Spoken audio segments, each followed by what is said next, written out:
Hello, welcome to No Cold War Perspectives. My name is Vijay Prashad. I'm a member of the No Cold War Collective. Very happy to be with you. Joining me today is John Ross, also a member of the No Cold War Collective. We are a collective built around a statement that is opposed to the intensification of conflict in the world. We seek a world of peace, and we hope very much you will join us to advocate for peace rather than war around the world. Right now, the principal issue on the table is the possibility of a ceasefire in the Ukraine region. It's a very important debate and discussion taking place across Europe, also in other parts of the world. At No Cold War Perspectives, this being our opening episode, a 10-minute quick discussion on a issue of compelling interest around the world. I think it's important, John, that you start us off talking about the possibility of peace talks, which are going to be discussed by US President Donald Trump and Russian President Vladimir Putin in Saudi Arabia. About time, right, John, that these talks or the talks toward the peace talks, about time that this is something quite serious and would happen. Yeah, certainly. This war should never have happened. This war should never have happened. I mean, if the United States had responded to Russia's position, such as that Ukraine should not be a member of NATO, the war would not have happened. It could also have been brought to an end very soon after it started, when with a deal roughly along the not even more, we may say, more pro-Ukraine than the one which is on the table at the present time. That was sabotaged by the United States via Boris Johnson. So yes, it's about time we have a discussion about negotiations for peace. But I think we should also judge what Trump is trying to do with this, because it's a combination of a discussion which has taken place in the United States, which is the views of people like Mearsheimer and other people who are around Trump think it was a huge mistake for the United States to have a simultaneous fight with Russia and China, and that it's got to find some way to split Russia and China. And I think we can make a very good comparison going back, looking at your article on reverse Kissinger. By the late 1960s, the United States was aware that it was going to lose the Vietnam War. That is, the combination of the Vietnamese people, the Soviet Union, and China had proved itself in Vietnam to be more stronger than the United States.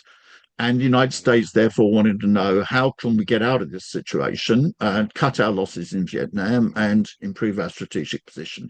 And what it decided to do with the leadership of Kissinger was to intervene, to attempt to exacerbate the Sino-Soviet split at that time, with Nixon's visit to Beijing. And the aim was to, as the combination of the Soviet Union plus China in this with Vietnam had proved stronger than the US, it was necessary to split the forces against them. And this was very successful with Kissinger. And of course, once the United States could take on its enemies one by one, we know the disastrous end which came in that, which was the collapse of the Soviet Union. In this case, what Trump, and we know this perfectly well, not merely from working it out, but what the people around him write is, it's that they want to try to do the reverse. In this case, to try to form an alliance with Russia, because the Soviet Union no longer exists, against China. And this is because in the Ukraine war, the combination of the Russian army, which is supported by the Russian people and the Russian state in this case, China and the global South, because the global South has refused to go along with the economic sanctions with the United States, that the combination of these three forces has proved itself to be stronger than the United States. So the United States concludes it's got to get out of this situation and try to divide them up. Therefore, it's prepared to indicating that it's prepared to make some concessions to Russia. The ones that Hexeth spilled the beans on, although everybody knows they're on the table anyway, privately, is Ukraine should not be part of NATO. Now that Russia will certainly not give up the troops, the ground which it was the war has been fought over. That is the unity, the the old 1991 borders of the Ukraine will not be maintained. There will have to be some linking of lifting of sanctions against Russia, and Trump will try to extract certain concessions from Russia about this. Kellogg spilled the beans also in his meeting, saying he put the question of Iran, North Korea as issues that will have to be discussed. He didn't mention the question of China, but everybody knows that actually China would be the biggest one of these, and that the United States is therefore going to try to create splits in this situation so it can attack people.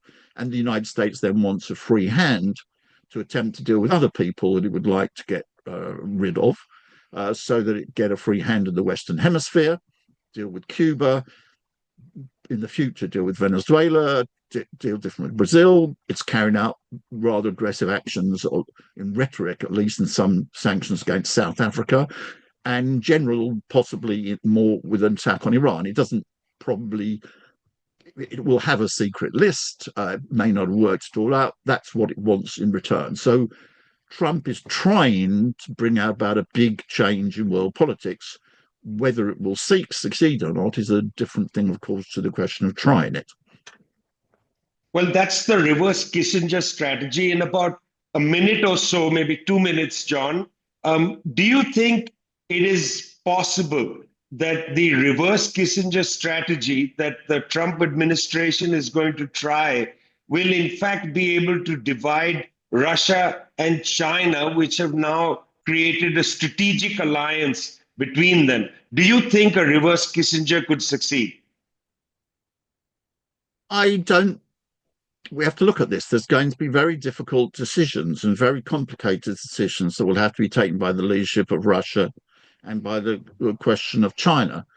From the point of view of Russia, obviously, bringing the war to an end, having NATO not in the Ukraine, having the Russians speaking part of the Ukraine de facto, or not de facto, de jure, become part of Russia and get rid of sanctions, that's very big gains, and they will doubtless wish to have them. On the other hand, they must understand that if the United States were able to successfully attack China, then the United States will turn around and attack Russia immediately afterwards. And there are certainly people in Russia who are quite intelligent enough and can work that out. From the point of view of China, China's position has been that it refused to go along with the West and isolate Russia during the Ukraine war. It quite rightly said that the expansion of NATO was the real big cause of the war. It therefore refused to isolate it also from the global South, because there's a dispute whether two or no global South countries went along with the US sanctions. So you have the agreement between China, Russia, and the global South. And China has maintained that position very constantly, trying to bring the war to an end. And its position will have been vindicated by this, because it's obvious that the aggression in Ukraine has failed. The United States will want to try to get both Russia and China to limit their relations with the global South. It's because that's the third bigger factor in the situation. They would like them not to resist very much US attacks on the global South. So there's going to be some very difficult issues, very key strategic questions. This is a trial of Trump, what he's trying to do. We will have to see what the most powerful factors in the world, which is China, Russia, and the global South, confronted with this. This is going to be a very important issue. Trump's trying. We don't yet know what the outcome will be. We don't know what the outcome will be. Trump is going to try and break the alliance between Russia, China, and in different ways, the global South. This is a very compelling approach to what's happening, this analysis that is coming to you from No Cold War. You must go to our website, nocoldwar.org, where you'll learn more about the reverse Kissinger strategy. It's not guaranteed to succeed, but it's what the Trump administration is trying to do. They're not just foolish people, they have an agenda. This is the first episode of No Cold War Perspectives. You were listening to John Ross. My name is Vijay Prashad.